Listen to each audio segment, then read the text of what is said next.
मित्रों, साथियों, कहानियाँ तो आपने बहुत सुनी होगी। कहानियाँ या कहानी का नाम सुनकर हमें ऐसा लगता है कि कहानी सुनने से क्या होगा, लेकिन हम कहानी जो हमें शिक्षा दे रही है या कहानी का जो सारांश निकल कर आ रहा है, उस सारांश पर हमें ध्यान देना चाहिए, ना कि कहानी के सत्य या असत्य होने पर। कुछ कहानियाँ इतिहास से ली गई हैं, वो सत्य भी हैं। सारी कहानियाँ मन से बनाई हुई नहीं हैं या मनगढ़ंत नहीं हैं। ऐसी ही एक कहानी जो इतिहास से ली हुई है, वो कहानी मैं आज आपको सुनाने जा रहा हूँ, और उस कहानी के सुनने से आपको आपके जीवन में बहुत मदद मिलेगी। एक कहानी है एक जैन सद्गुरु की। एक जैन सद्गुरु के बारे में कहा जाता है कि जब वह युवा था और किसी दूसरे गुरु का शिष्य था, वह अपने ध्यान पर कठोर परिश्रम कर रहा था। वह लगातार ध्यान कर रहा था, कठिनाइयों में जाकर ध्यान कर रहा था।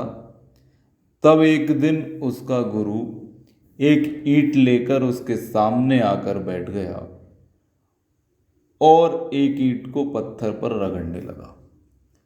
जब वह ईंट को पत्थर पर रगड़ रहा था तो उससे एक ध्वनि उत्पन्न हो रही थी, एक आवाज आ रही थी। उस आवाज से युवा ध्यानी के लिए व्यवधान पैदा हो रहा था। अंततः युवा सन्यासी नाराज हुआ और उसने झुंझलाते हुए अपने गुरु से पूछा कि आप क्या कर रहे हैं?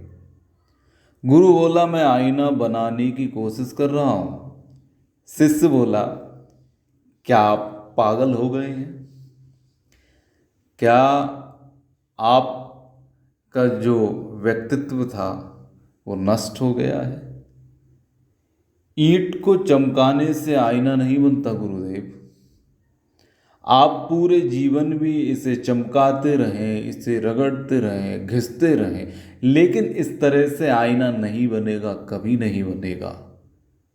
आप समझते क्यों नहीं कि ईंट को ईंट पर या पत्थर पर रगड़ने से आईना कभी नहीं बनेगा? गुरु बोला, तब मुझे तुम्हें कुछ भी कहने की जरूरत नहीं है। अब कुछ भी कहने की आवश्यकता मुझे नहीं लगती। तुम अपने मन को चमकाने की कोशिश कर रहे हो, तुम अपने मन को चमकाना चाहते हो। इस तरह से भी आईना नहीं बनता। गुरु बोला, इस तरह से भी कभी आईना नहीं बनता। मैं इस ईंट को फेंक देता हूं तुम्हारे कहने पर, तुम भी यही करो। मन को गिरा दो। मन को चमकाने का, मन को संवारने का, सजाने का, नया बनाने का सवाल ही नहीं है। इससे से अधिक साफ करने का सवाल नहीं है। मन को बदलने का सवाल भी नहीं है। यह बात तो मन को पूरी तरीके से गिरा देने की है, जहां मन ही ना रह जाए। जब जाकर तुम ध्यानस्थ होगे, मन को खत्म करो, तुम ध्यान में हो जाओगे।